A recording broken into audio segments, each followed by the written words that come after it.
All right, so I'm going to be explaining exactly the times where my clothing brand has failed, like a drop has failed, the reason why it failed, and how I fixed it for the next drop, okay?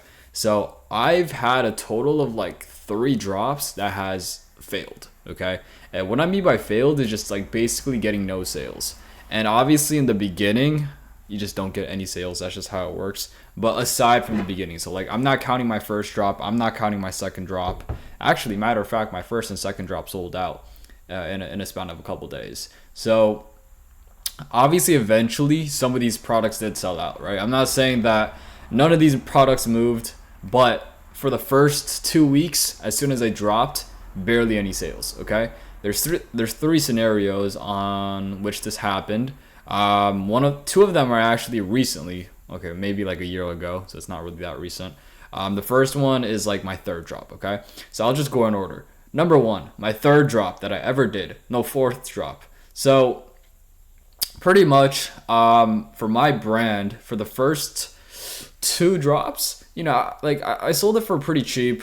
I moved like $1,000 per month in sales.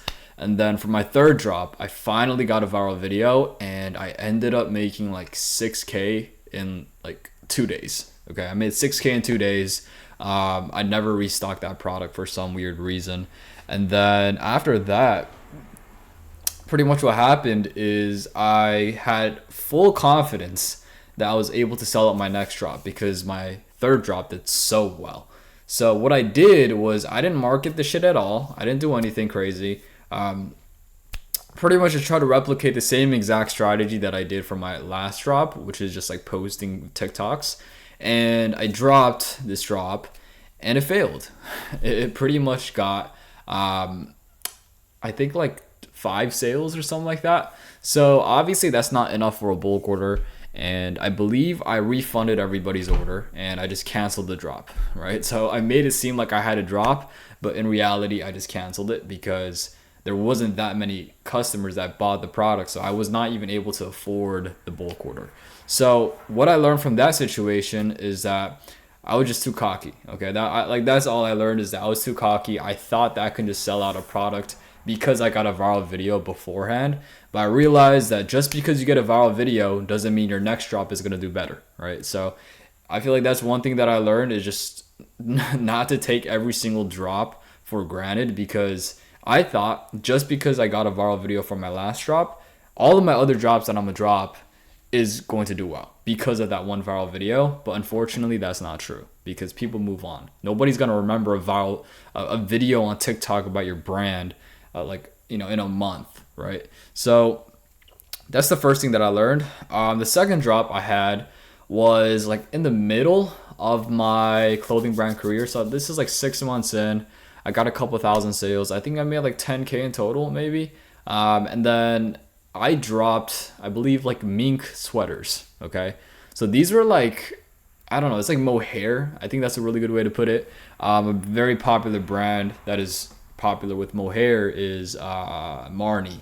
So it's like one of those type of sweaters. And at that point, I haven't dropped anything else except for shirts. Okay. It was literally just shirts. Only shirts, dropped shirts only.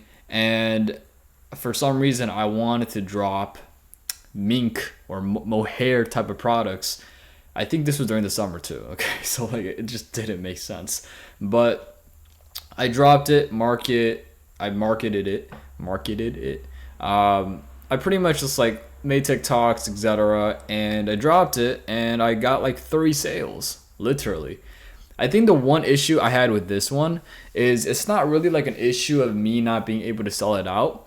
It was just that every single time I had a drop and I barely got any sales, I would just refund all these orders and move on to the next product. Okay, so I had a very bad habit of not trying to like really move these products as time went on. So for example, like the last drop that I talked about, I just canceled all their orders. I didn't buy the bulk order and I just moved on to a different product. For this mink specific crew neck or sweater, I dropped this and I got like 3 sales.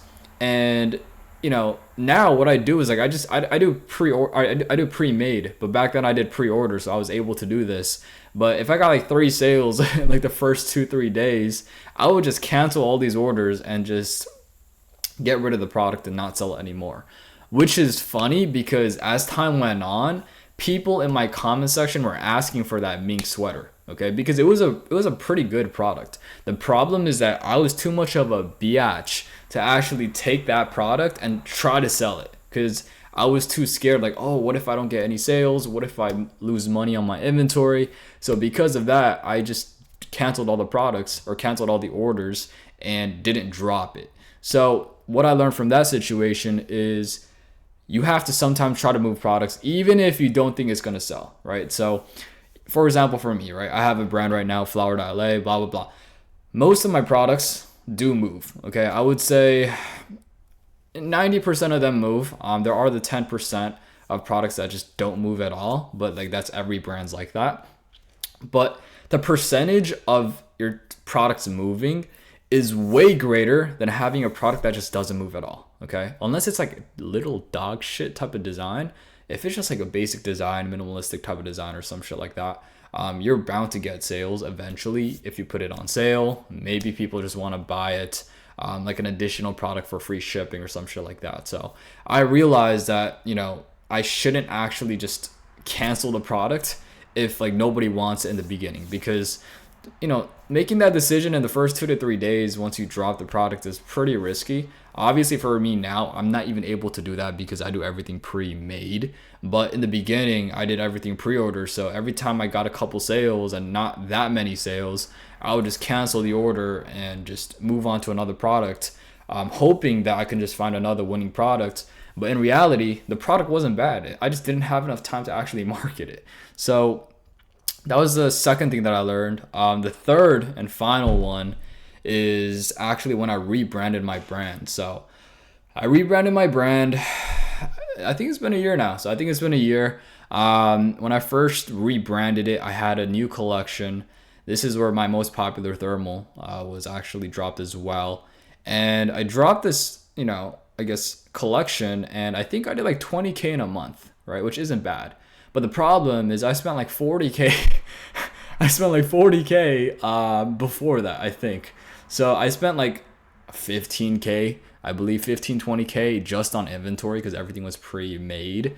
I also spent a lot of money on my future collection. So I spent another 15K-ish. And I think I dropped like 5-10 bands on ads. And I only made 20K, right? And, this was around August. So, upcoming like months, I kept dropping stuff, and I was dropping 8 new products per month, which is crazy. Okay, pre-made, everything pre-made. I'm not even selling out. I'm barely getting any sales. So I just have this whole skew of a bunch of different products that I'm not able to move for some reason. I'm trying to run ads, it's not working. And I'm just like, what's the problem? Like, what is the problem? My website is good. My quality is good. I have enough social proof. I have decent amount of followers. I'm sending it to influencers. What's the fucking problem? And I realized that literally I was just charging too much. It was the price, okay? And I know a lot of you guys are pretty sensitive about price because for some reason everybody wants to charge designer ass fees. Like you want to charge like $1,000 for a hoodie because you think you're Balenciaga. But in reality, if you really want to get sales in the beginning, because if you really think about it, my brand that I rebranded was a brand new clothing brand. Nobody's heard of it, right? So because of that, me charging like $100, like $90, $80, $120, $125, like those prices were on the higher end, right? If you compare it to most brands, because most brands have like, I don't know, they're like 60 to 80 range, maybe even lower. So because I was charging like a premium price, I wasn't getting that many sales. And the main reason why is because nobody knew me. So why would they pay that much? And you know what I'm trying to say? So that's another reason why I didn't get that many sales. I wouldn't say the drop flopped in a sense, because eventually I sold everything out and I figured out what went wrong, which is my price. So I fixed it and boom, I made like fucking like 50, 60K the next month. But for me personally, because I spent so much money on that, I guess, collection and it flopped, right? I only got 20K in sales. I would consider it a flop, right? So those are the 3 times that my collections has flopped. I'm going to be honest with you guys. Like I personally don't believe in a flop when it comes to a collection, because eventually you can move a product, right? So even if you don't get any sales in the first month, if you still sell it out eventually, like is it really flopping? My answer is no. But I would say for a lot of you guys, what you guys have to do is, number one, you guys have to make sure that your prices are pretty competitive. Number two, you're dropping frequently, but not too frequently to the point where you can't even catch up to the inventory. You don't even have enough cash flow. And number three, you guys have to make sure that these are products that people would want. If not, you need to either cancel it, like what I did in the past. But if you can't cancel it, you just have to try to move the product, okay? Market it more, run more ads, try different creatives. If it still doesn't work like that, that means the product is just terrible, which in that case, you just have to put it on sale and move it. But yeah, hopefully you guys enjoyed this video. I'll see you guys in the next one.